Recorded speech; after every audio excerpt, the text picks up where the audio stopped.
We've all heard the advice, if you're feeling anxious, distract yourself. Watch television, listen to music, build some Lego. There's a lot of anxiety advice out there that talks about the value of keeping yourself busy. And whilst I think that advice often comes from a good place, I don't actually think distraction is what's helping. In fact, I think there's a much better way of calming anxiety than simply distracting ourselves from it. And when you understand how this works, it might just change your outlook on your anxiety strategies for good. Hi, I'm Tim Box, mind coach and anxiety therapist. For the last 15 years, I've been working with clients to help them get the other side of their anxiety issues and start enjoying life without anxiety getting in the way. In today's video, I want to tell you about two stories I heard this week that really got me thinking. They happened to two completely different people in two completely different situations, yet I think they both reveal something important about anxiety recovery. The first story came from a YouTuber I watch called WDW Kevin, who makes videos about pin trading in Walt Disney World. The second came from Sarah, one of the members of this channel. Now, on the surface, the stories couldn't be more different. One involves an argument in a Disney park, the other involves an encounter with a bee. But stay with me because I think they both point towards the same piece of understanding. Let's start with Kevin's story, which he actually relayed at the start of one of his recent videos. Now, he's in Disney World every day filming content for his channel, and on the particular day in question, he was riding the monorail on the way into the park, and he recognized that he was starting to feel anxious. And you might relate to this feeling. You're not anxious about anything in particular, but you just feel off in some way and can feel the steady creep of anxiety rearing up inside you. So Kevin did what he always does in those instances. He put his headphones on and put on some calming music that he has all queued up ready for just such occasions. He kind of has an anxiety playlist, if you will. Just some sounds that he can put on that calms his mind and relaxes him past the anxious sensations. Then something unexpected happened. A family got on the monorail next to where he was sitting, who were, to all intents and purposes, in the middle of a row. It was a teenage girl, her mother, and her grandmother. The teen was upset about something, and as the mother was trying to calm her down, she started answering back and giving mum a bit of lip. Then the grandmother got involved as she was outraged at the way the girl was talking to her mum. Now, Kevin did what every self-respecting member of the LGBTQ+ community should do at this point. He shut off his music so he could better take in the drama. And by all accounts, he was not disappointed, and drama did indeed ensue. Let's just say things escalated, and Kevin got a pretty decent show for the next few minutes. But the point of the story isn't really what the argument was about or who was right or who was wrong. The point is that by the time Kevin arrived in the park, his anxiety had passed and he was ready for another fun day pin trading in Walt Disney World. 15 minutes earlier, he was gearing up for a day of struggle, and now he was good to go. Before we go any further, have you checked out the members area of this channel? In there you'll find hours and hours of extra anxiety and mind coaching content, including my full control system training and the Clear Your Head Anxiety Relief Program. You'll also get full access to exclusive weekly live Q&As. It's just £9 for a full month's access, and you can join by hitting the button on the homepage or clicking the link in the description of this video. See you there.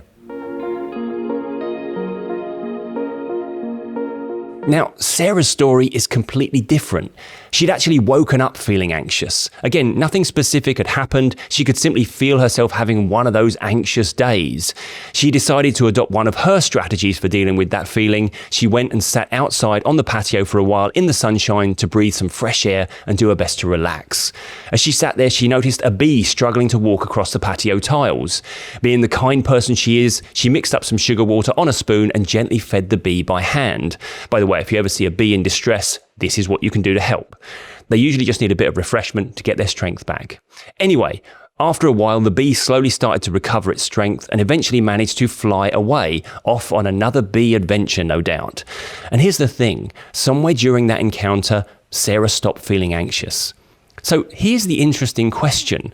What do those two stories have in common? They both start with someone feeling anxious, but from there they take very different turns. One was an argument, the other was an encounter with nature. But in both stories, the same thing happened. The person stopped focusing on their anxiety.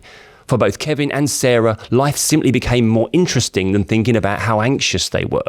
Both of them went to their go-to anxiety strategy, but that wasn't what helped them. Something else happened instead. And what I'm describing here is not distraction. Neither of them were using what was happening as a distraction from their current state. They just simply had their attention taken elsewhere. People often tell me distraction is one of the best ways to deal with anxiety, but I'm not so sure. At least, not if by distraction we mean deliberately trying not to think about how we feel. Because if I'm constantly looking for something to distract me from anxiety, then anxiety is still the center of my attention. I'm still treating it as the thing I need to get away from. My day is still revolving around how anxious I am. And most importantly, I'm still fearing it. Kevin wasn't trying to distract himself with a family argument. He simply became interested in what was unfolding in front of him. Sarah wasn't using a bee rescue as a therapeutic exercise. She simply cared more about helping the bee than monitoring how she felt. That's not distraction. That's allowing life in, and more importantly, allowing ourselves to engage fully with it. Imagine you're at a party and you're having a conversation with somebody and the television is on in the background. The person you're talking to tells you they're an accountant, and perhaps understandably, your attention drifts. You find your focus moving more towards what's on the TV. You notice the program and find yourself tuning into odd bits of dialogue. Then the accountant mentions that their hobby is lion taming, and suddenly, quite unexpectedly, the conversation becomes fascinating. An hour later, somebody asks what was on television, and you haven't got a clue. Not because you deliberately distracted yourself from it, but because the conversation you were having with the lion taming accountant simply became more interesting. The television never stopped playing. It just stopped being the thing you cared about most in that moment. I think anxiety works in a similar fashion. One of the things I say quite often on this channel is that recovery isn't really about getting rid of anxiety. It's about changing your relationship with it. Perhaps a better way of saying that is to say recovery is about life becoming more interesting than monitoring anxiety. Think about that for a moment. When anxiety first becomes a problem, we spend an extraordinary amount of time checking in with ourselves. How anxious am I? Am I feeling better than this morning? Shouldn't I be over this by now? It's completely understandable, but it also means anxiety becomes the most important and thus the most interesting thing in our life. So no wonder we keep noticing it. What's fascinating about Kevin and Sarah's stories is that neither of them recovered because they successfully calmed themselves down. They recovered because for a little while they stopped making anxiety the main character and their attention naturally settled on something else as life offered them something more engaging. And when that happened, their nervous systems simply did what healthy nervous systems do. They drifted back towards calm. I think this also explains why so many people struggle to remember the exact moment they recovered from anxiety. People often imagine there'll be a dramatic breakthrough, a particular day when everything suddenly changed. But if you ask those that have got over their anxiety, many of them struggle to tell you exactly when or how it actually happened.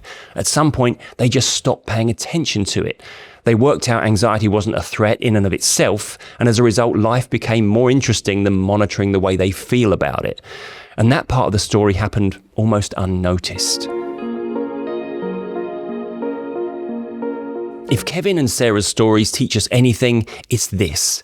People don't recover because they worked out how to become less anxious. They recover because they understand that life and all its many beautiful and exciting ups and downs is potentially far more interesting than simply monitoring how anxious we are from one moment to the next. If the ideas discussed in this video are resonating with you and you'd like my personal guidance to help you get the other side of anxiety, then follow the link in the comments to book a free, no obligation consultation. And if you found this video helpful, please give it a like and subscribe to the channel for weekly videos on anxiety and understanding how the mind works. But that's it for this one. I'm Tim Box. Always remember, be kind to your mind, and I'll see you next time.